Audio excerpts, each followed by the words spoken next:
Hello, and welcome to the We Recommend podcast, a movie podcast where every week we recommend a movie for you to watch and then come back here and listen to us discuss. I'm Jesse. I'm Jason. And it's a scream, baby, because this week we recommend Blowout.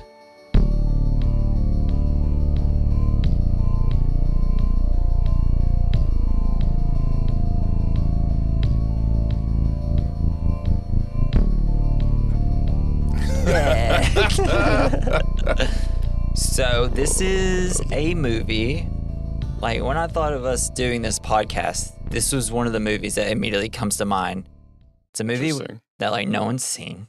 I don't know anybody that's seen this. No, I've never met anyone who's seen this. I got this on the Criterion Collection which is just, it's a company that produces really good movies and like they have director commentaries, dope artwork on the covers. They just do a lot, and you get a lot of information from the movies. Cool. They're special. A lot of film nerds love them and know of them.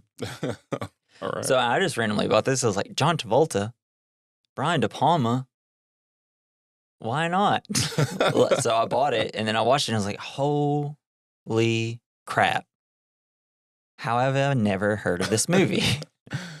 It's just a movie. It's from 1981. Yeah. Well, it's just. I mean, a lot of stuff was coming up. And we don't make movies like this anymore. Yeah. It's like think about how this movie would be made today.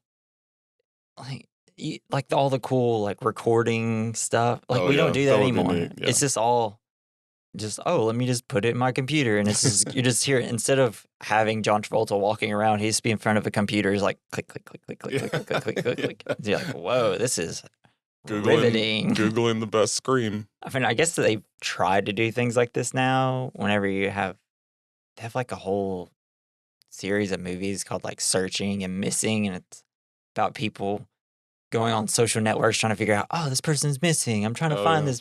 And Catfish. Yeah, and stuff like that. And it's just, I don't know, with this movie, it's just, I want people to see it because it's so, I don't know, it's like a film for filmmakers almost, kind of. If you want to see the process of audio and putting it to video, it's such a good movie for that. It is the only movie where I've ever seen anything like that before. Yeah. It's kind of cool. I know. I don't know. It's great. And also it's got great acting and a good story. And you're constantly just like, what is this? What's happening next? I don't know. What did you think? I thought it was a very interesting story. A lot of sleuthing. Yeah. It's like John Travolta's a gumshoe, but not really. Yeah. He just kind of, I don't know what his motivation was, except for just wants people to know about it. Right. That is one of the things, because in the film, whenever you have like the McRyan guy talking to John Travolta in the hospital, and he's saying, just forget about the girl. You don't remember her. And he's like, but it happened. I'm like, he's gonna kill you. Uh-huh. It's like, dude, you don't have I would just walk away. Be like, yeah, you're right. I actually don't know what a girl is. I'm out of here. Girls? I thought it was only dudes on this planet. Okay, whatever. But I don't know. I thought it was cool. I thought it had a lot of cool. I mean, the whole movie's about sound. I thought there's a lot of good music in it. Yeah, and there's some really cool shots. Mm-hmm. Oh yeah, actually, I do want to get into that. So you know how you have there's parts in the film where you'll have John Travolta's face in the foreground, like really close to the camera, but also in the background, it's also focused. So you can kind of see clearly what John Travolta's face is like emitting, like his emotion. And then you'll see something in the background and you can kind of look at them both. It's actually done because of a thing you put on your camera called a split focus diopter. And that allows you it's like a thing you put on your lens that allows the foreground to be in focus and the background to be in focus. That's kind of cool. Yeah. It's like a fisheye lens. It's like every time one of those scenes happened, I was like, oh my gosh, do we not do this anymore? Or it just doesn't look this good. But it's a great way to like amplify the dramatic tension between the two situations happening. Yeah. Yeah. That's pretty cool. But it's kind of like all my favorite shots are from that, where it's this super deep focus. Because there's a part in it where you see John Travolta and you also see like the frog from like Yeah. and it's like, how do you have this? Yeah, that was neat. Such a dope. So before we get started and going to a few things of the film, give me like your top 3 John Travolta performances. I know Oh, man. I'm putting you on the spot. I know. Face Off. Yes. He really is. The cool thing, like when you watch Face Off, you think, oh, the 2 great performances, Nick Cage and John Travolta. But when you watch it, John Travolta is actually acting more like Nick Cage than Nick Cage ends up acting like John Travolta. Yeah. Because John Travolta is kind of like the normal guy in the film, and Nick Cage is the crazy one. And then when they make their face-off switch, John Travolta acts more like Nick Cage. Nick Cage is still But I'm Nick Cage. kind of crazy. I don't know. Yeah, that's definitely one of my favorites too. I don't know. I guess that would be, and then I guess this is one of them. And because I haven't seen a whole lot of John Travolta movies. Oh, really? We got like Pulp Fiction, Grease. Okay, Pulp Fiction is probably Saturday my Night favorite. Fever. Then. I've never seen that one. Yeah, And I've seen Grease, and I just didn't really care for it. I think, much. I guess mine would probably, I didn't even actually think about Face Off when I was trying to think like, oh, what's some of my favorite performances? But I guess mine would be, this one's number 1 for me. And then probably Grease. Yeah. Even though I'm not the biggest fan of that movie, but the more I watch it, because my wife loves it. When I was like, oh, hey, this is his best performance, she's like, shut up, it's Grease. And then probably Pulp Fiction. Yeah, Pulp Fiction was good. He's such a treat in that movie. Yeah, he was really cool. Especially since that was his comeback. But interesting things about that, the reason he is in Pulp Fiction is because this is one of Quentin Tarantino's favorite movies. It's like in his top 3. That's cool. I guess what's the other one? I know the other one's like Taxi Driver, Rio Bravo. That's one of his other ones. But yeah, so that's like, he just loves this movie, Quentin Tarantino does. But yeah, so... So is he the biggest movie nerd? Quentin Tarantino, yes. Obnoxiously sometimes. He'll like pop up on some podcasts that I listen to, and I'm like, oh my God, you're such a nerd, dude. I mean, I love it, but you're such a nerd. He's got that way of talking, which is kind of like, ugh. But so Blowout was made in 1981, directed by Brian DePalma. He made movies like Carrie, the first Mission Impossible, other movies. And that first Mission Impossible was one of my favorites growing up. God, I love that movie growing up too. Still watch it constantly. I remember I love that series so much that I think it was after the 3rd one came out, I was like, oh, this is a TV show? I should watch this TV show. It's not as good as the movies. But he also he directed a movie called Dress to Kill. Have you ever seen that? No. Okay, we'll end up doing that one. That one's also awesome. Nancy Allen, the girl that plays Sally, also is in that movie. Which John Travolta, he plays the character Jack Terry. Nancy Allen plays Sally. John Lithgow, who doesn't love John Lithgow, plays Burke. Dennis Franz is Manny Karp. Kurt May is Donahue, which is the news guy. Yes. Yeah. So after completing Dress to Kill, De Palma had a few projects in mind. One of them was Flashdance. Oh. I don't even know how that would have been. But he also had a film called Personal Effects. And I guess it was a similar story to this, but it was set in Canada. And then it just ended up turning into Blowout, which is set in Philadelphia, Brian De Palma's hometown. There was another movie. When I was searching for this movie, I ended up having to rent it because no one has it because it's old. Yeah, I know. And they've never heard of it. Well, it sucks because it was on, before we had to go back and redo a bunch of episodes, it was on HBO Max forever. And then, of course, we get ready to record it and it's off. But there's also a documentary called Blowout that I started watching at first, not knowing what the difference was. Oh, no. I figured it out pretty fast. Right? Yeah. But it's a documentary about the energy crisis and gas, like pumping natural gas out of the ground. Oh, really? Yeah. And I was like, man, I kind of want to watch this now. Wow. Man, that sucks. I just started spouting them up. I never saw John Travolta in this movie. Where is John Travolta? Dang There's just a lot of natural gas blowing up out of the ground. It's crazy. To be like, Jesse recommends a documentary for this? What is happening? Oh, I like it. I just really just wanted us to understand gas and energy. So It's a you rented crisis. you rented it? The Not the documentary. Oh, okay, no, okay, good. no. No, that Oh, one was free to watch. I felt like I'd have to give you some money for that one. I'd be like, oh, sorry, you rented it. No, Two different not for me movies. being an idiot. That'd be so It is upsetting. a disability, however. But yeah, so DePalma scripted and filmed Blowout in his hometown, Philadelphia. The film's budget was $18 million, which is pretty high for DePalma, I guess, especially back then. Yeah, 1981. That's quite a bit. I think it was 35 million in like today's money, or maybe that's how much it grossed in today's money, something like that. De Palma wanted to have Al Pacino as the character of Jack Terry, but Al Pacino turned it down. I actually don't know. I think he just ultimately chose John Travolta. Maybe, I mean, Al Pacino would have been terrible in this role. Yeah, that's what I thought too. Yes. He wouldn't be able to hear the sound. He'd just be like, "Hoo-ah! Hey, frog! Yeah. Bet that frog wants to do some cocaine with me." But John Travolta was in Carrie, so he's worked with him before. I think that may be some reason that he wanted him. I realized he was in Carrie. Yeah, I think he's like the boyfriend for one of the like popular girls, like the main popular girl of the film. So John Travolta lobbied to make De Palma cast Nancy Allen, which is Sally in this film. Because Nancy Allen was also in Carrie. Scientology? Hmm? Was she a Scientologist too?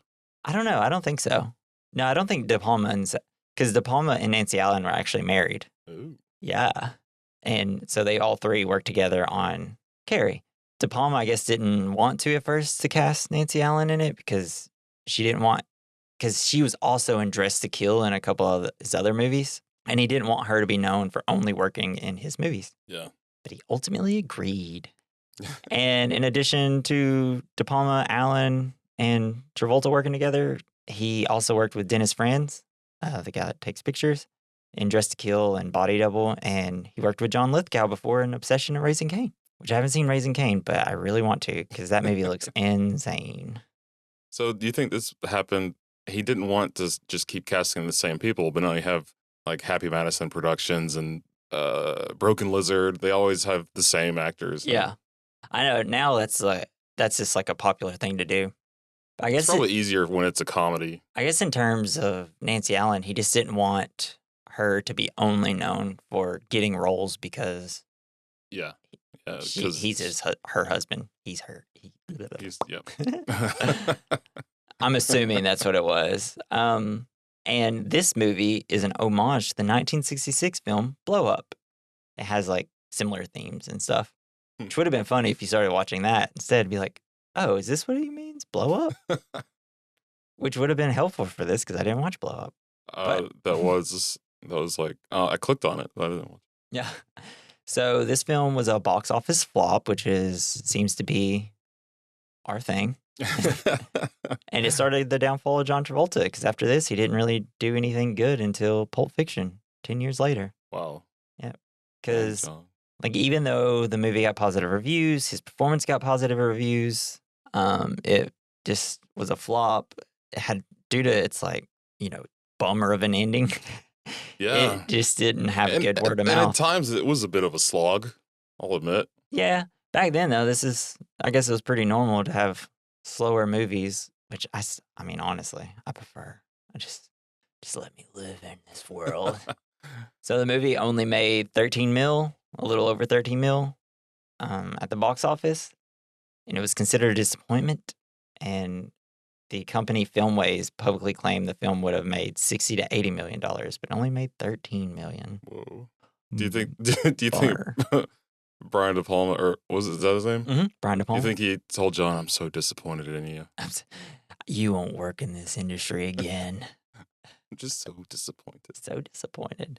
Though the reputation of Blowout it's just become a cult film now.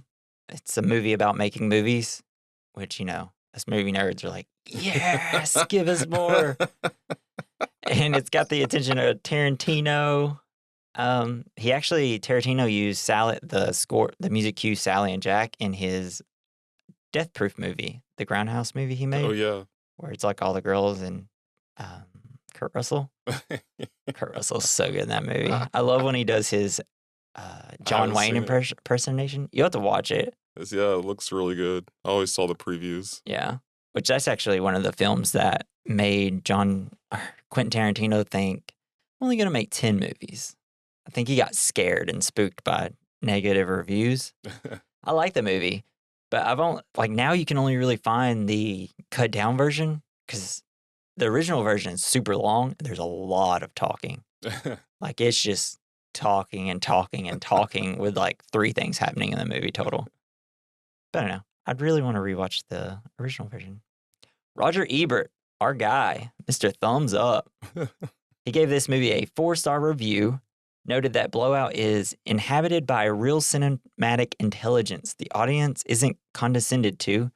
We share the excitement of figuring out how things develop and unfold when so often the movies only need us as passive witnesses. Which I can see that. I think is true because the whole time you're just like, okay, what's going on? And especially it like takes a second, I guess, because you get everything in clips. There'll be times where you got John Lithgow talking on a phone. He says a couple things. You're like, what does that mean? Then it cuts to John Travolta doing something. And Yeah. it's like, what is he doing? And then back to John Lithgow. And it's like, and then you have Sally and Manny talking. And it's like, they're working together. I know. And I also got this feeling like the whole time the movie was shot, it's like you're always being recorded somehow. Mm-hmm. Yeah. Somebody's always either listening to your phone calls or someone's randomly videotaping what's happening, or it just kind of made me feel like I don't know. Like you're being watched? Yes. It's like if you looked out your window, you just see somebody staring. It'd be like Knives Chow and Scott Pilgrim just like having a stalker outside the window. But that's one of the themes actually is like voyeurism. Yeah. You know, just constantly being watched. Like at the opening of the movie when you have the guy going through when it's the fake movie. Yeah, and he's like looking at all the girls and what they're doing. Also, another theme would be guilt because both Jack and Sally, you know, they go through this whole movie. Well, not as much Sally, but Jack is reckoning with his guilt throughout this film.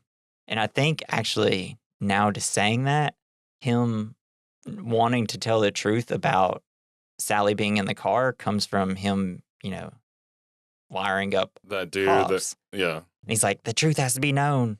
I am truth and justice. And also another theme is conspiracy and how it can drive you mad. But in this case, it's true. So it's not like conspiracies now where everybody's just crazy. And though there's misinformation, hints of truth in most conspiracies, I feel like sometimes. Except for some of the crazy ones. Yeah, I think if John Travolta were posting this on Instagram, everyone would just ignore him. Yeah. Well, it'd be a TikTok of him and it's like some creepy music.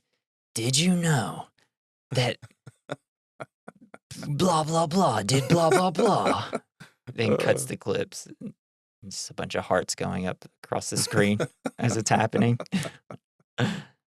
But so, yeah, I guess we can... If you don't have anything to add, we can get straight into the plot. Just hop right on in, you know? Wait. Let's do this. So the film opens with a first-person point of view, and it's kind of this long one-shot, which is awesome. And you see that there's a guy with a knife. He's just watching girls do their classic in college. Shower We're scene? just like, we're all in lingerie and just flaunting ourselves in front of windows. Please don't kill us. We don't believe in curtains in this world. No, they don't. So sad. And so the guy like ends up killing a cop who's just also walking around the house staring inside of it. You see all these people like just doing sexual activity, which is funny because there is one part where there's like this guy and girl and they're like having sex. And then they stand up and they're both wearing underwear. I'm like, what were y'all doing? Just dry hump. Dry humping hard. So hard. Gonna cut that out. It's a Christian college. It's Christian college. It's like you can get naked and dry hump. That's okay. Just don't insert. Yeah, you gotta take the ring off. But then the killer's walking throughout the sorority and he finds a girl in the shower and he goes to stab her and she goes, He's like, hey, I'm showering you. It's so funny. And it cuts to John Travolta laughing. Our guy, Jack Terry, which let's just go ahead and talk about it. We just don't name characters in movies like we used to. Jeff, 2 first names. I'm Jack Terry. I'm here to solve this conspiracy. Like a lot of 80s movies just have terrible names. It's And so a lot awesome. of them are Jack. Yeah, right. It's Jack. You got Jack Ryan. You also have Jack Mehoff. Jack Mehoff. You know, just basic names. But yeah, so we realized that we're watching an actual that was a film inside the movie. It's something he's been working on. Him and his employer, they work on low budget movies. He orders him to get him a new scream for the crucial moment of the scene. So then John Travolta goes out to find murder noises. Yeah, he goes out to just find spooky noises. Which there's also the director or producer is talking about it. It's like, oh, you're using all the same sound effects that we use in all your other previous movies. Just like Bordello, Blood. So, oh yeah. That's a dope name though. Which isn't that It is like one of those skin flicks that came much later, I think. Well, wasn't there's a Tales from the Crypt movie that's like Bordeaux. Yeah. Isn't it Bordeaux? It is. Blood? Yeah. You know, they suck the juice out of the man parts. I love those Tales of the Crypt movies. So yeah. we watched He's them a the few years best. ago. It's great. I know. He used to scare me as a child. Hated it. He It's scared so me so funny. much. Eventually, M. Night Shyamalan was supposed to be rebooting that. I heard that like years and years ago, and I guess that nothing would've ever been came sweet. from it. Also, if any execs at HBO is listening to this, which I know you are not, you own those films. They're HBO shows. Put them on Max. Come on. Yeah, that would be nice. I'd watch the crap out of them. Especially since everybody's on strike. Yeah, it'd be great to have some new things to watch. So after the opening, we see John Travolta. He's in his like recording studio. We see a news story about McRyan, a governor running for president. He's leading by like 70% in the polls. So he's going to be president, essentially. We also learn about the Liberty Parade. But while that's happening, we see Jack working on film reels and stuff like that, things that he's filmed. He's essentially just listening to it and then writing what it is. Yeah, on the cassettes. It's the first time I watched it, I don't think I paid attention to the TV at all. I was like, whoa, this is so cool to watch. I know, Things yeah. used to be I wasn't awesome. paying attention to the TV. I was just watching what he was doing with all the tape and the film. So like when I was halfway through and they were talking about, oh, this guy's gonna be president, I was like, how do we know this? Who is this guy? Right, yeah, you didn't get that from... On second watch, I just paid attention to the TV. I was like, oh, it set up the whole movie right here. I missed that part completely. Yeah. Until they were in the hospital, I think. Yeah. No, wait. Yeah, because that's when he says, oh, that guy, he's president. Yeah. Like, he was going to be president. Yeah. And so that night, Jack goes, he's standing on a bridge, he's recording noise. Can't wait to hear a murder out here. Oh, no, I hope I'm just going to hear people walking. But so he's standing on the bridge over a lake. Because you got to think that, I guess, is this movie taking place in New York or Philadelphia? It's Philadelphia. So somebody is going to get murdered in that park tonight. Like, that's probably true. Like, I mean, yeah, that park was just asking for a murder to happen that night. Yeah. He's like, I just know it. Yeah, it's going to happen. But, so you see people walking. He's recording them. That person's like, ooh, I don't like that guy. He's staring at us. What is he doing? He looks like a peeping Tom. What's that in his hand? It's a rod. Yeah. Oh, man. And then he hears a frog. He turns to it, and you get the dope shot, the split shot. And then he hears like a weird winding noise. And then he hears an owl. And then the blowout happens because the car approaches. He hears that tire blowout, causes it to skid off and go right into the water. Sploosh. And then Jack immediately dives in, but we see a character underneath the bridge who was just, I guess, standing there for some. We don't know why. I don't remember that part. I just remember him jumping in and he sees the people in the car and one of them's bleeding somehow. And I thought it was a woman. Yeah. So, yeah, because you see the woman, because when he jumps in, you see the woman in the back seat at first, like help, trying to breathe, even though there's plenty of air still in the car, but she's acting like she's under the water still. I'd still be freaking out, honestly. Yeah, I know, that's scary. Which I guess, because I watched a Mythbusters episode on how to get out of cars like that. You're supposed to let the car completely go down, and then you roll down your windows, and then all the water comes in, and then once the water's in, that's when you swim out, apparently. Gotcha. So that's that. I guess I just gave you that information for some reason. Yeah, next time it happens, you know what to do. Yeah, but in the front seat, we see that there's like a dead guy. I guess he probably hit his head on the steering wheel or something while driving, I guess, so he's dead. That's the woman that I thought got shot Yeah. in the face or You thought something. it I was was a like, what? What the fuck? What the heck? But so the guy that was underneath the bridge, he escaped, and Jack rescues the girl underneath the water. Somehow she passes out, and he wakes her up or whatever when he gets out. Although I was kind of upset that this is the only scene where no one was smoking a cigarette. That is true. 'Cause I guess it's hard to do underwater. I know. Can I just say, though, smoking cigarettes in movies makes it look so cool. It makes me want a cigarette. And those things are gross. But Jack takes the girl to the hospital. This is where, and then he's kind of telling the cop, taking down his statement. He's telling the cop, oh, all this happened. Car tire, it sounded like there was a gunshot. There was a girl in the car. The cop's like, there's a girl in the car. She's like, what do you mean? That's who I brought. I was like, yeah, aren't you listening?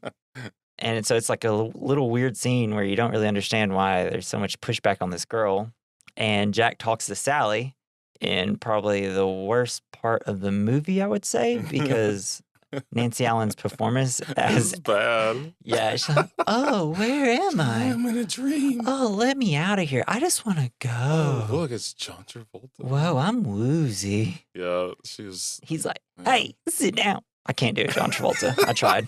I just tried to do it and it didn't work. So we're just going to keep going here. I know. I couldn't get mine right either. I just threw it out. Yeah, I was trying. And, we both listened to the last podcast on the left. So, I listened to the Scientology. The Scientology episodes. Henry Zabrowski always does like a hilarious John Travolta. Mr. Carter. So funny. Yeah. That show's the best. But she's all woozy. He's like, hey, let's go out after you get out of the hospital. Yeah, once you're done being woozy, you owe me a drink. Yeah. And so, and he walks out of her room. He's seeing all this commotion in the hospital. He overhears two people being like, hey, who found him? Who is it? Oh, is it that guy? Like, makes him come over there, and he's talking to Terry, or Terry, and he's telling him, it's like, hey, you never saw the girl. It was just McRyan in there, okay? And John Travolta's like, what? What are you talking about? There was obviously a girl there. I have to tell everyone. And McRyan Lawrence Henry, the guy that's talking to Jack, he's saying, look, do you want to do this to his family? He's married. And it's like, do you really want to hurt him? It's like, he's gone now. Gaslight, man. Yeah. God. Which, I mean, I don't know, right? It's like, look, he's dead. Is there any reason to say anything about this? I mean, I get what Lawrence is saying. It's like, hey, it's done. She's fine. He's dead. Let's just leave it, right? Yeah, nobody needs to know the truth. Yeah. Well, I mean, it's not like it matters. Well, he did just rescue a woman from death. That's true. He would have been a hero in the news, so. Yeah, and you know what? he's like, I'm turned around. Let's go, John. Let's get this out I there. really did. I touched the woman. Yeah. But actually, I really love his performance in this movie. Oh, yeah, I thought it was really good. He's really good at just being confused and just wanting to be honest.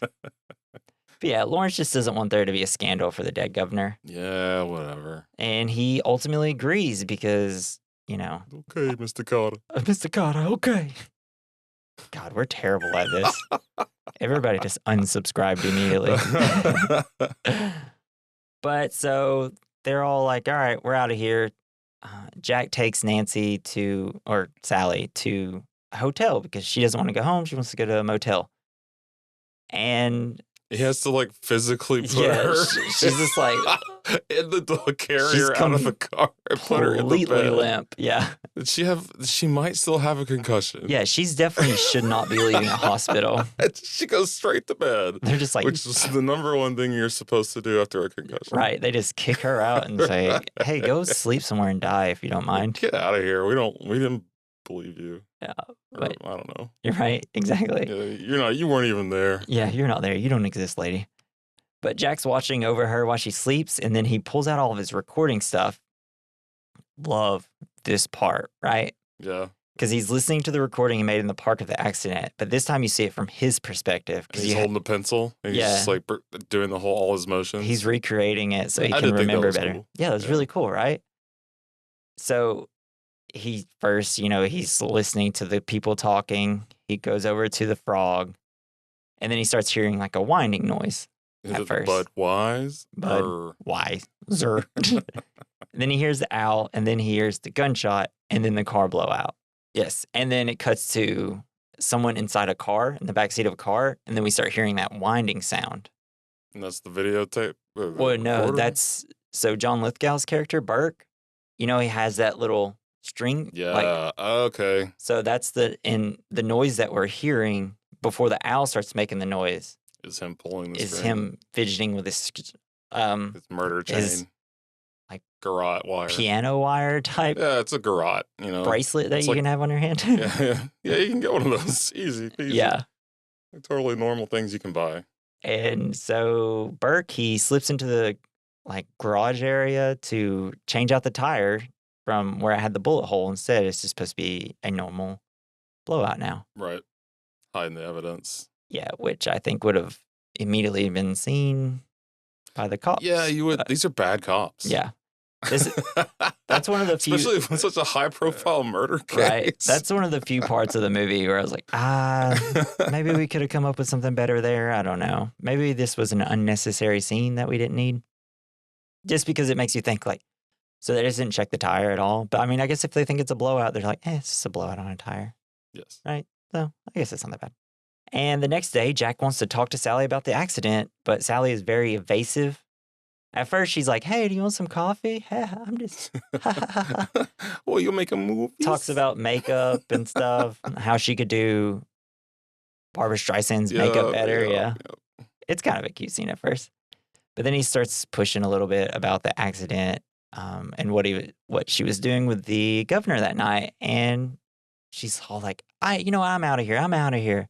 He's trying to leave. He wants to get coffee with her or whatever. And then she's like, I don't know. Then he has the great line, I saved your life. The least you can do is go on a date with me. Yeah, dang. God, what do I got to do around here? I mean, come on. Give the guy a break. Reward it.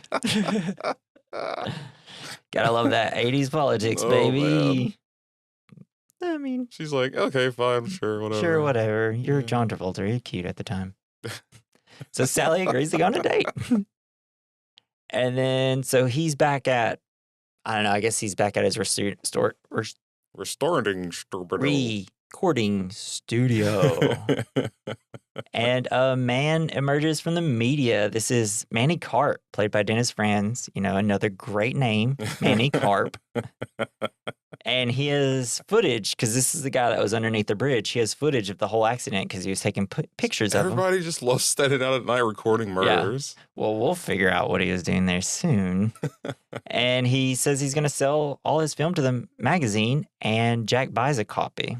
And so it's like this magazine is wild to me. Did they actually make magazines like this? I guess so. It just every single frame that he took, yeah. I mean, I guess this was. I mean, think about. Hey, want to make a flip book of a murder? I mean, think about if we were in the elections coming up, and to the point where we know our running play. It's obviously going to be Biden and Trump again, right? This year, probably. Yeah, I guess. Definitely is. There's no way around it. And let's say just before, voting happens, like a few months before, Trump gets shot. They'd be like, I mean, this would be in everything. I mean, we don't have magazines now, but every... Hold on, I'm getting a phone call. Yeah. Oh, they're coming to arrest us now dang it. For saying that. I didn't do it. I was recording a podcast, I promise. But yeah, so I guess it's, it's just the times, you know. They're like, what are we gonna fill our magazine with? How about 800 pages of pictures? Which is essentially now it's just 800 pages of ads. That would be in kind of. I magazines. mean, it was kind of cool. Yeah, but so Jack buys the magazine, and he goes into like the animation department of his place. Love this scene too. It's so cool, and he starts Taking cutting out the yeah. frames of each one and makes a little flip book, and then And he takes the still shots. yeah, so that he can, and then makes a film print of it, and then he has to go get it developed first. I was like, oh my god, He's doing the thing. I love it. He's making a movie. He's making a movie. And He left then the frog out of it though. yeah, right. That would have been cool. Yeah, he should have really just went all in with it. Make it a little 10-minute short film. Really build suspense before it happened. Ends up winning an award. Right. So Jack calls Sally and finds out that she's attempting to leave town. So he goes to her. And he's like, oh, no, just come get a drink with me before you leave. Yeah, she's like, I've got 20 minutes. And he goes, please come have a drink. Okay, you got 10 minutes. Yeah, it's definitely. Like, no, lady. What are you thinking? Everything that happens in this movie is his fault. From this point on, he ruins her life. Oh, God. To the point of death. Yes. So they go to this lounge, and he's trying to stall her before the train leaves. She reveals that Lawrence Henry gave her money to leave town for a few months. And they talk about the aspirations of her being a makeup artist because she's struggling to, make money because she's just like a clerk or whatever. So then Sally questions Jack about his backstory. And then Jack reveals that he worked with the police to uncover dirty cops. Yeah. With wires. And so he took this one guy, they wired up this one guy who's supposed to be a really good detective. He was going to have a police chief and I guess a mob guy meet, and he was going to record their conversation. But something they didn't know is that the main detective guy sweats really bad and gets super nervous, so I don't see how he's their best detective. The wet guy. It's like, why did you get so nervous? Come on, you have to be cool if you're going to go undercover. He sweats so much that the battery short circuits on his recording device. It starts burning his stomach. Ow. He's like, what's wrong with you? I got to go take a piss. It's burning. Yeah. And then, so while the guy goes inside the bathroom to take off his stuff, the mob guy goes in there. And then he comes out, and Jack runs in, and the guy's hanging by the wire that he put on himself. And this is part of the reason that Jack is so invested in this conspiracy. Yep. Makes sense now. I mean, I didn't really put that together while watching. I just thought it was a sucky thing that happened. Yeah. Once you watch it, this is a movie that really benefits from a second watch. Just because once you know the story, you can look at the details a little bit more. Gotcha. And they're right. Like the shoestring that he was hanging from? Yeah. Man. Well, I guess it was the wire that he had on him. Oh. I mean, it wouldn't have been able to, I'm assuming that's what it was. Yeah. I mean, it definitely wouldn't have been able to hold his weight, but whatever. We won't talk about that. So this leads to Jack being determined to prove McRyan's death was an assassination, and he asks Sally to stay in order to help him unravel the mystery. So then we cut to Burke. He's got a picture of Sally. He's like in his dirty apartment. Well, no, this is where he's gonna kill the first girl that he kills. Oh, Burke is the Lithgow. Okay, Yeah, Lithgow. And so he sees this girl that looks similar from behind that looks like Sally. He follows her to So is he a serial killer? No. He's the guy that was hired. I know, but like I guess we'll get more into it later whenever he kills more blonde women. About to explain it right now. So he goes to kill this woman thinking that it's Sally, but he realizes that it's too late and that it's not Sally. So he's, I guess, kind of upset and decides that he's going to disfigure the woman, and he essentially draws like the Liberty Bell, like stabs the Liberty Bell inside of her stomach. Total serial killer. But he wanted to make it look like a sex crime. Is this the guy that he pulled as she was about to get on the bus? Yeah, and no one noticed. She just got yanked back. It's just by some guy. The bus just drives away. Everyone's like, I don't look at that. Yeah, it's like, this is Philadelphia. We ain't helping nobody here. I was like, I could see that in New York. I don't really know how Philadelphia works, though. Jeez. Not enough movies made in Philadelphia. Just this movie and every M. Night movie. But Sally goes to visit Manny Carp. We realize that they know each other and had something. They were a part of the whole conspiracy and whole. We don't Yeah. really know how yet. I mean, or do we? Do we know that they're? No, yeah. This is where we figure out that They're working together. they're working together to get pictures. Yeah. Because he's got pictures of her all over his apartment. Yeah. In lingerie.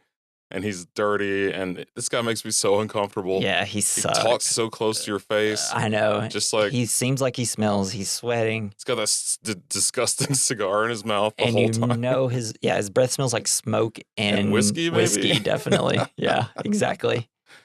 Oh, God. And Jack gets his video of the car crash made. He puts the sound on top of it, and you can see that there's the gunshot. You 'cause- see the flash. Yeah, the tiny flash. little flash. Oh, man, I freaking love this movie, dude. Just getting amped up just thinking about it.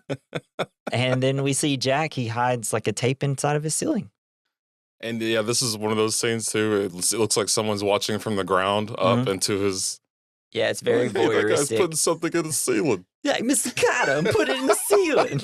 I feel like that was better. That was better, right? Hey, like I feel like if you're gonna be hiding, really, you should have had curtains. Nobody has curtains, Right? Yeah, exactly.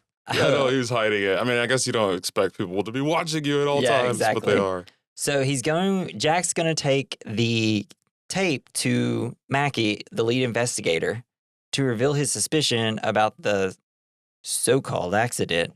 But Mackie isn't interested. He's dismissing Jack as Just like, like it's a a conspiracy nut. theory. Yeah. But even though he does all that, he's still like, well, leave the tapes or I'll hold you for withholding evidence. Yeah. So Well, Jack leaves the coffee. Yeah, that was like the only time in the movie I thought maybe a cop might do his job Yes, once. he's gonna do. Because good he says job. it out loud. He's like, I'm still going to do my job. Yeah. Oh, Well, good. there's only two types of movies, Jason. There's movies where there's movies about cops doing their job right, Mm-hmm. and there's movies about cops being bad at being cops. There's a lot more of those, I feel like. And yeah, so we'll add this to our cops doing bad jobs with Point Break. We can probably also do The Big Lebowski because you got that mean cop, then Barbarian because you got Yes. those cops. I feel like the only time cops are good is when it's like Mission Impossible. Yeah. When they're super cops. Or like for doing this. SWAT. Yeah, it's just pretty much if it's not a movie about a cop specifically, then it's a movie about bad cops. But we see Burke. He's making a phone call. We find out that he's been hired by McRyan's political rival. So I'm assuming he's probably hired by the president. Like some guys. Just the president out there using a payphone in the middle of Well, Philadelphia. no, it's definitely not the president making the phone call. But I guess like the president's like, take care of this guy. And then like whoever's underneath the president's like, we'll take care of it, Mr. President. We talk like this. However, Burke is a psychopath who takes it upon himself to disobey orders because he wasn't supposed to shoot. He was supposed to. Right. He's supposed to cause, I guess, Cause an accident. No, I think he was just supposed to take pictures. Well, I think he was supposed to just like maybe actually just give them a flat tire so the guy could take pictures. I don't think he was supposed to like shoot out the tire or anything. Or I guess he was there as an insurance to make sure everything went right. I just know that his idea was like to shoot the car. And they said, no, we threw that idea out the window. And he's like, what does it matter? It's all done. I did it anyway. Everything worked out exactly how we want. Yeah, he was just supposed to be taking the pictures. But I guess he got Manny to help take pictures too. So, okay, whatever. Just flew off the handle there just a little bit. Yeah, and it seems as if, so Manny and Sally, they're in cahoots with one another. Jack goes to Manny's place, like his studio, I guess, and sees that there's all these pictures of Sally with these political people. Like, oh, I've been caught. Oh no! And this is one of those parts that reminded me of The Last Kiss Goodnight. But yeah, we'll talk about that later. And so we're learning that essentially, they take these pictures and he gives the pictures to whoever gives them the most money. And Jack's like, whoa, what is Sally involved with here? I can't believe it. I thought she was innocent, sweet, and naive. You're wrong. Just way she is too definitely naive, though. Yeah. It's like, she's definitely still naive, Jack. Don't worry. Burke reveals to his co-conspirators that he intends to tie up all the loose ends. He says that he's raced all of Jack's audio tapes and that he intends that he's going to murder Sally. And this is the reason that he attacked and killed the woman who was unfortunate enough to be her lookalike. Oh, man. Yeah. And so the person that hired Burke's like, don't ever talk to me ever again. Yeah. You're an insane person. Yes. But Burke's like, I'm doing it no matter what. And then he's going to end up bugging Jack's phone. And so Jack shows up to work. He's just, I guess, going to listen to all his tapes. But first you have like the two girls in the booth, like screaming, Yeah. pulling each other's hair. They're so bad. And this part, it's such a... So De Palma, you know, he makes kind of erotic films too. Like a lot of his films have like nudity and like okay, yeah, I mean that makes sense. sex and stuff, and some of them are erotic thrillers. Like Dressed to Kill is like a really good erotic thriller. And so, like, there's this part where the brunette's screaming, and then it's like switch, and then the blonde screaming, and then like the brunette's like pulling her hair and just like looks over at the producer. I'm like, what is this? What a little pervert who made this movie. Just has the girl. And it's just like she's jerking her head. Well, no, when the blonde girl's jerking the brunette's hair, she's just like, it's like, how about you just scream? You don't have to have someone pulling your hair. You can just scream. This just shows that they really need Jack Terry. Yeah. And we are to one of the best parts of the movie where Jack's discovering all his tapes have been erased. Yeah. Is that awesome shot where you have him going around the whole studio, just spinning in a circle, and he's just throwing shit around. Yeah, and then like the noise from him rummaging around gets lower and lower as he keeps putting on more and more tapes, and it's such a good scene. Yeah, it was pretty cool. Yeah, and then we have Mackie. He calls to be like, "Yo, the tape is blank. I'll never believe you ever again. I hate you and never call me again." Jack's talking to the, I guess, secretary outside of she comes in. It's like, answer the phone. He's like, who was in here? It's like, oh, I don't know, some guy. Just who some was guy, he? yeah. She's like, I don't appreciate the way you're talking to me right It's now. kind of your job, lady. It's like, dude, don't let he people in erased off. every tape in this office. That had to at least take 12 hours to probably do. I think you can understand why I'm yelling at you right now. This is my entire life's work he was is in here ruined. all day yesterday. I have no idea what he was doing. I don't know. He's just rummaging around. I checked on him, gave him coffee, helped him out a little bit, but whatever. Took out the trash. It was great. Yeah. But Jack, he gets a call from like the TV reporter we saw at the beginning. Donahue. Hi, I'm Donahue. It's something Donahue, like Jack Donahue, probably. And he wants to put him on his high profile talk show to reveal the conspiracy and the tape and everything. So Jack tries to convince Sally to get Manny's original photos. He's trying to convince her that Manny would have let her die and that Manning is screwing her over. And that really doesn't sound like Manny. And I'm sure he's a good guy and won't try anything dirty in a few minutes. Did you see how dirty his wife beater was? Right. God, it's like, dude, it's gross. How many stains you got on that shirt? Buy another wife beater. You at least have $3,000. We're about to find out. So Sally visits Manny. She's asking a bunch of questions. Manny's coming clean. McRyan wasn't supposed to die. Manny like talks her into, oh, don't worry, baby, whatever. We're going to get $6,000. She's like, give me some drink. And then Manny starts trying to assault Sally. And she so easily busts that bottle over his head. She taps his head with a bottle. And he died, I guess. I don't know, like, how many bottles have you tried to shatter? Just like beer bottles or honestly, wine bottles? I think I've done it once and was like, wow, that did not break. Empty bottles are really tough to break. Yeah. I mean, it's because they're not supposed to, they're specifically made not to break.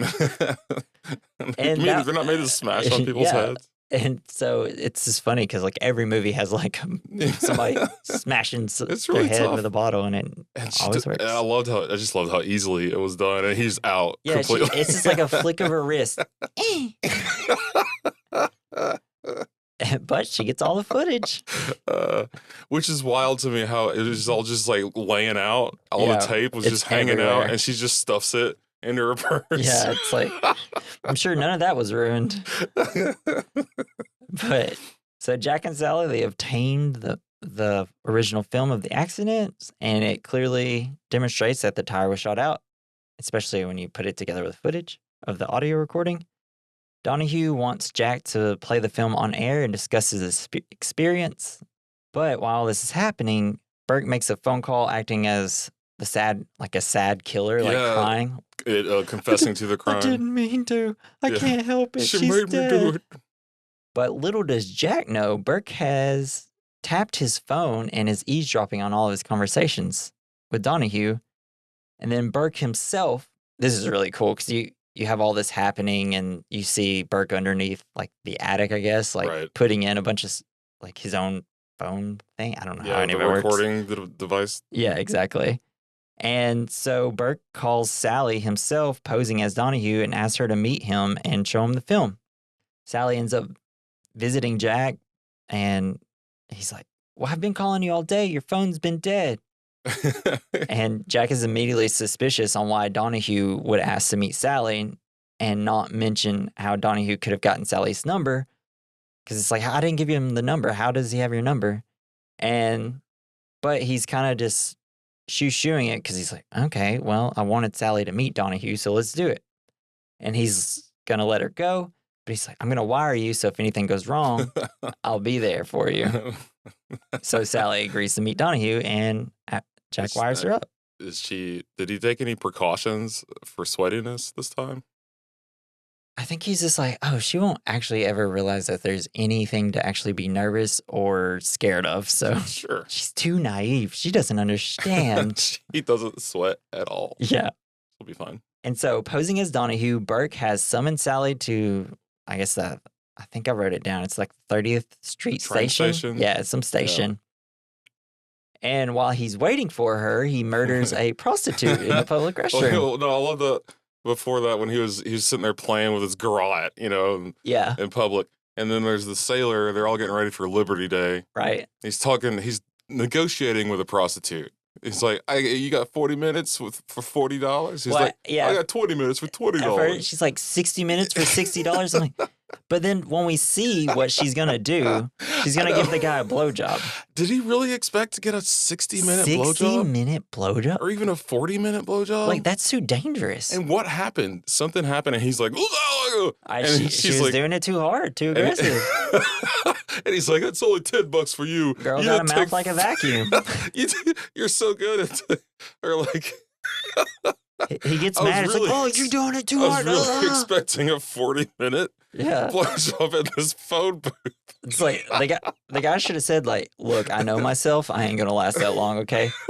How about this? Give me a blowjob and I give you $20, okay? Oh, God.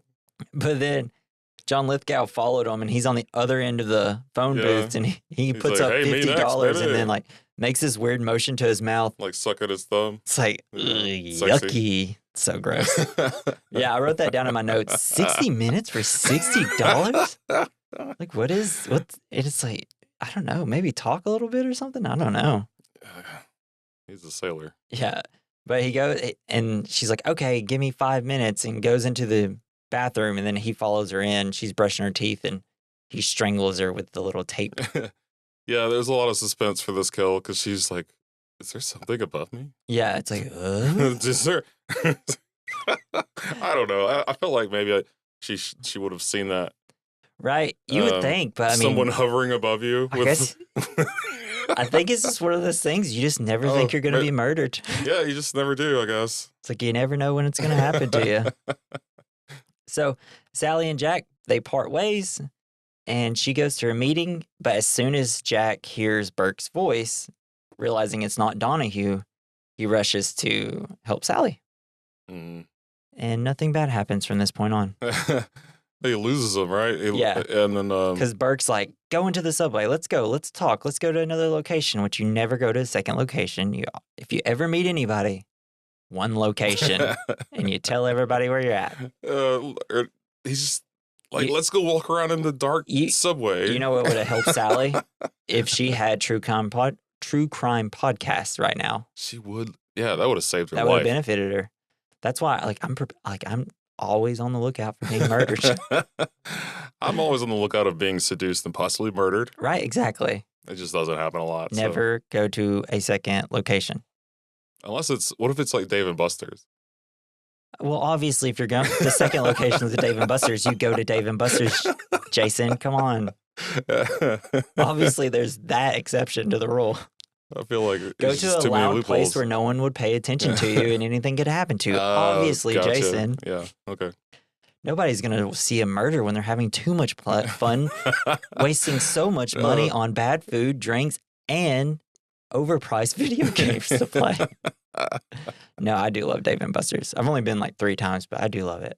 They have like a Mario Kart there. I've seen those. Those are sweet. Yeah, we played it. It's so fun. Maybe I'm going to...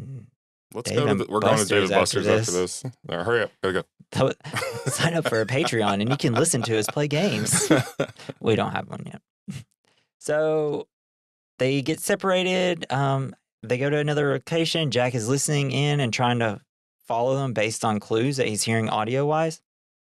Jack loses track of Sally and panics. I did think this was kind of cool. Mm-hmm. He's tracking her down, like listening to what she's hearing. They go into like the seediest part of the subway.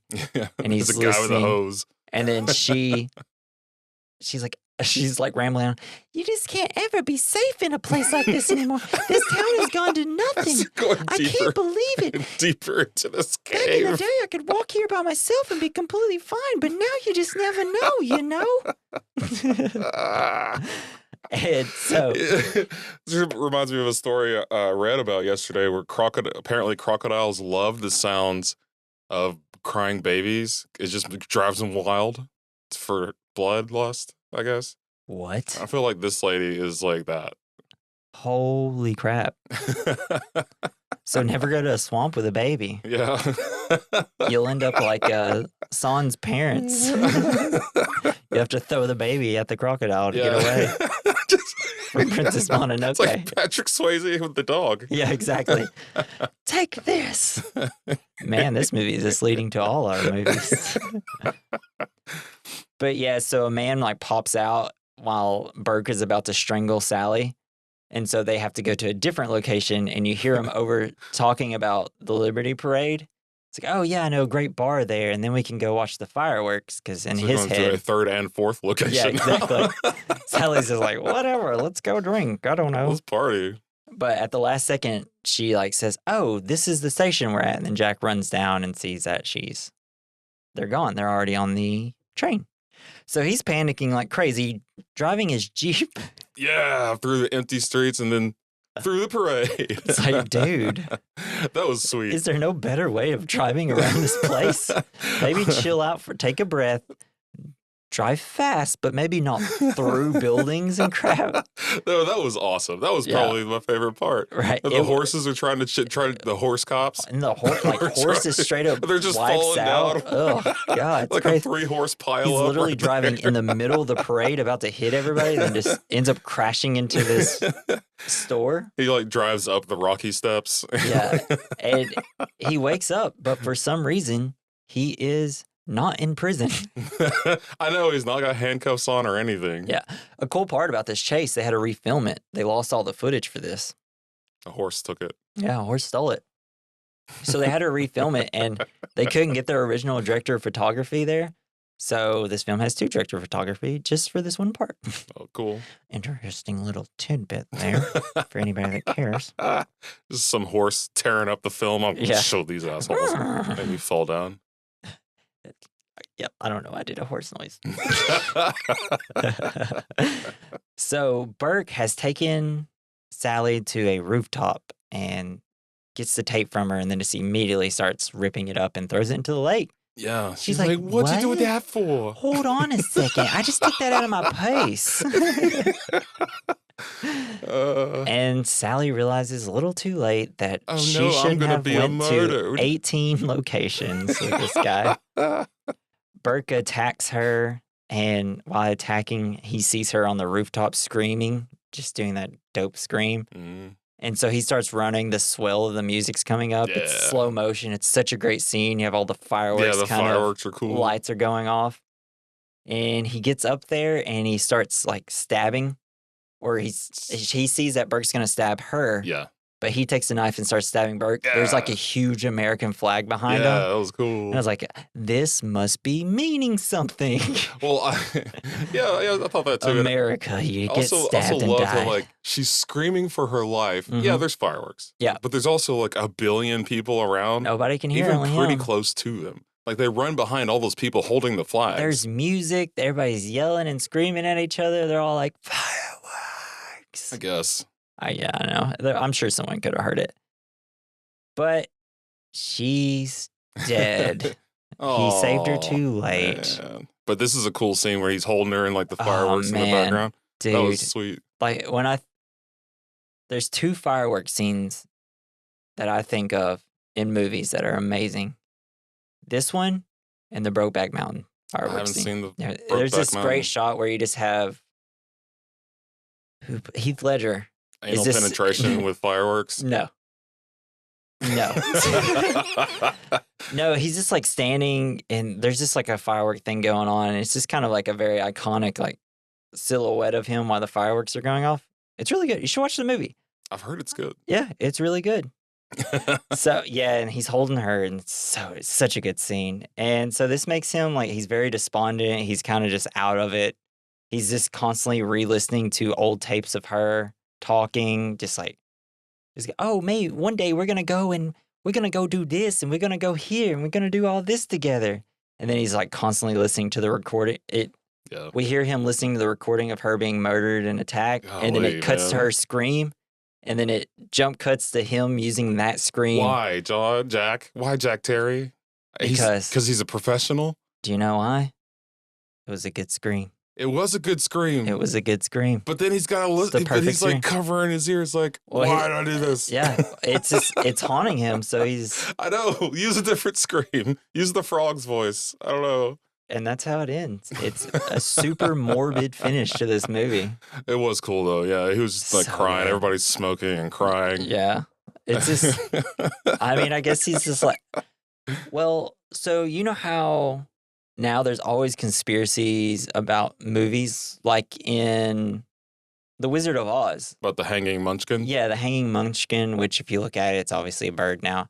I don't know what it is, man. Well, it's because it's now that we have HD, you can tell what it is. It's not a hanging munchkin, but when you had like crappy VHS tapes of everything, it looks like someone hanging. Last time I watched that movie, I took mushrooms and Oh, we did the whole Pink Floyd Dark Side of the Moon. Did it work? Was it cool? There's a couple of scenes that are pretty cool, especially when you're tripping balls. Me and Natalie were like, we gotta get drunk and we gotta try that one time. You should. Yeah, it's a fun little watch. But so yeah, I guess I think that's kind of the point of doing that is be like, maybe later in life there'll be like, oh, that scream, that was actually someone actually getting murdered. That's crazy. Yeah. So you think that's happened? Well, I know there's actually been I meant to look it up and I completely forgot to about all the conspiracies around movies. Well, you have like Milo and Otis, with all the dead cats and dogs. Oh, I didn't know about that. I don't know about Dude, that. come on. I don't know that. There's a documentary about it. It'll make you cry, probably. Is that a movie? Milo and Otis? Yeah.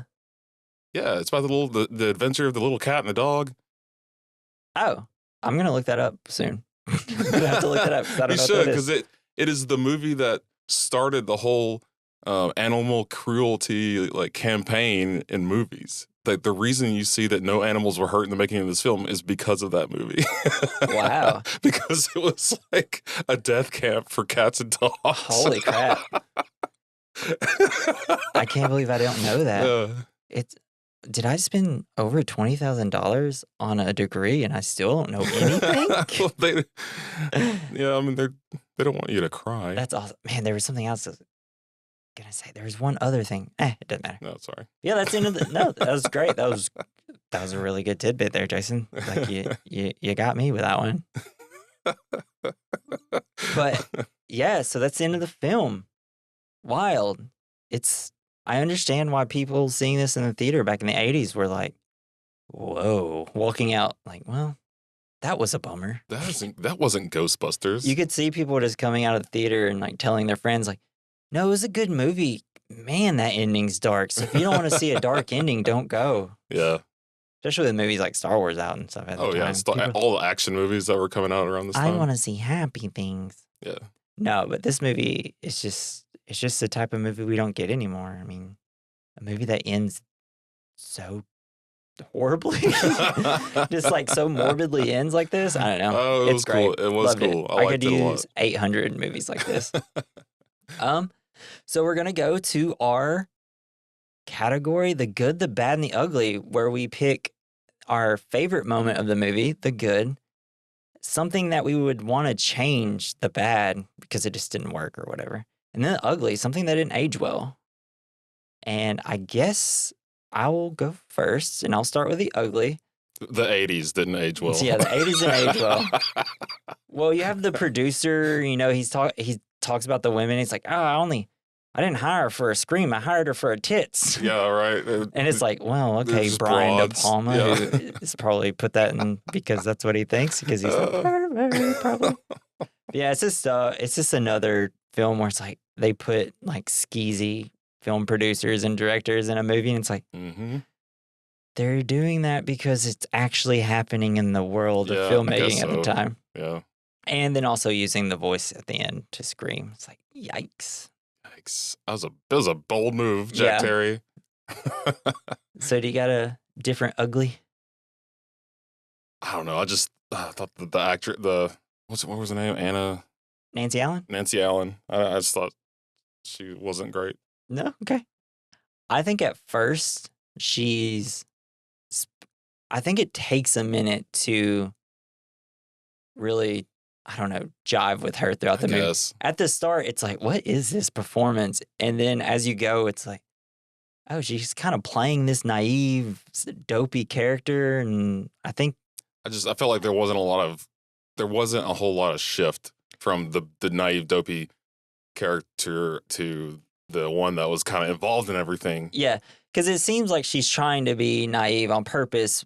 And then once we learn, it seems like there should be a turning point to where she's like, I'm in control a little bit too. A little bit, but it never seems to get there. Exactly.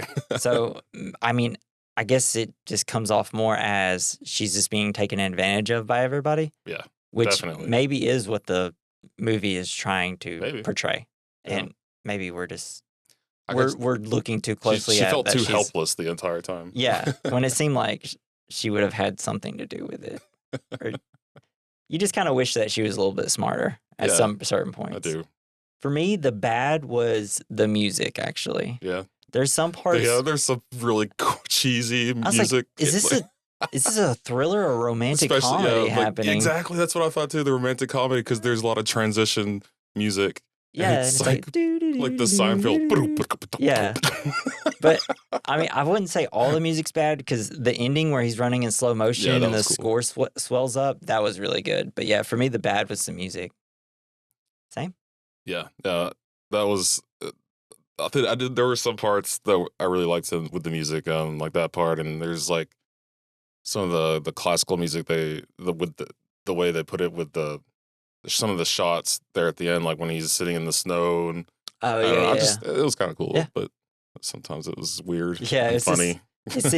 Sometimes it was just a little out of place. Sitcom-y, a little bit. It was mainly when it was Jack and Sally together being kind of romantic a little bit. That was weird. It's just like, it's not a romance. Like some of the stuff they're talking about, it's like they're talking about a future president being died, and it's like,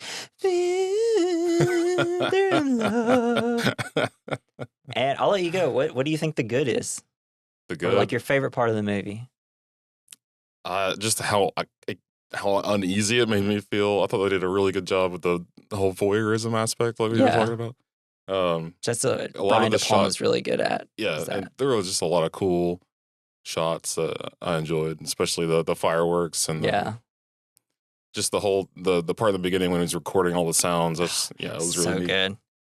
Yeah, that's pretty much mine. Like the slow motion run, the American flag behind, the fireworks shots, and then, showing how sound is made. Yeah, that was cool. I think it's just something from, like, for me, that's really cool because, I wanted to be a filmmaker or whatever.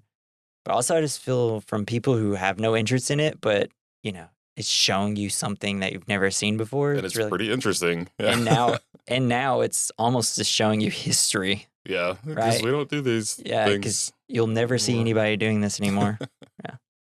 But yeah, and then we'll go to our last category, and it's the double feature where we pick one movie that would be good to watch alongside this one. Jason, what's your pick? I immediately wanted to watch The Long Kiss Goodnight after this. And that has, is it Samuel L. Jackson? Samuel L. Jackson. Yeah. I've actually not seen that one. Now my wife loves that one. It's I don't know. It's just one of my. It's a lot of action. Mm-hmm. I wanted more action. I think out of this movie. Out of this one, yeah. It's more of like a slow burn thriller. Yeah. The Long Kiss Goodnight is completely different. I don't know why. Yeah, I haven't actually seen it. That's one of the movies that I've just always wanted to watch, and people have told me to watch. I just never got to it. But like Samuel L. Jackson is kind of a sleuth in that movie, so Yeah. I don't know. That's cool. No, like It's kind of neat. I'm gonna have to watch it. May watch it today. There's a since lot I of just stuff to watched laugh it. about. Yeah. That's the 90s or 80s? I think it's 90s. 90s. Love 90s movies. And for my double feature, I got like two different movies you can watch. One is JFK, obviously it's the Kevin Costner movie. John F. made Costner. by Oliver Stone, I believe. Yeah. And it's just about the assassination, a guy being obsessed with the conspiracy over who actually killed JFK. Do you know, you've probably heard this in Family Guy or just, I don't know, in movies throughout time where it's like back and to the left, back and to the left, and it just repeats it a bunch. Yeah. That's from JFK, the movie, because that's Kevin Oh. Costner saying that. And there's also a movie called Parallax View. It's also a Criterion Collection. I'm completely blanking on everybody in it, but I've never heard of it. it's just about a guy getting caught up in a conspiracy, essentially, a political conspiracy. It's really good, though. We watched it earlier this year or last year. Or Conspiracy Theory with Mel Gibson. Yeah. But, yeah, that'll do it. Any final thoughts? Or what's the next movie that we're going to be doing, Jason? It's your pick. I don't remember at all. Snatch. Snatch. Okay. Thank you. Snatch. Yeah. A lot of action. It's funny. Gonna have to watch it with subtitles on. Yeah, I guess. Because that's a Guy Ritchie film, right? Yeah. I've actually never seen it. I've only seen clips of Brad Pitt saying "dog." Dag. Hey, don't touch my dag. I don't know. It's kind of a cool movie. Yeah, it's gonna be a nice like step up of pace from this movie because like Guy Ritchie's a very, I don't know, fast paced director. Yeah. You know, it's definitely more fast paced. I don't know. It's just what. So I got him on the map though, or no, that was Lock, Stock, and Two Smoking Barrels. Got him on the similar. map. Yeah. Ish. But this was like, he got a big star like Brad Pitt in it. Right. So yeah. Can't wait to watch it. Can't wait to talk about it. It's so good. So that'll be next week. And yeah, I guess that's it for the podcast. Thank you for listening. Check us out on the socials. We're on Facebook and Twitter. Well, not Twitter. X. Hell yeah. X. It's so cool. But we're on there at We Recommend Podcasts. I'm on Letterboxd at Jesse James, DA Jesse James. Follow us. Go to our link tree // we recommend. You can see it in our notes, and you can easily get to our Twitter, Facebook. We're on TikTok. If there's any other place you want to listen to us, you can hear it there. We're pretty much on everything. Thank you to Joey Proster for the using of, or for letting us, for the music, for our intro. Yes, for the intro and outro. Thank you, Joey. Joey, you can follow him on X. God, I will never enjoy that. At Mr. Joey Prosser. Oh, God. And this has been We Recommend. I'm Jesse. I'm Jason. Thank you. Bye. Thanks.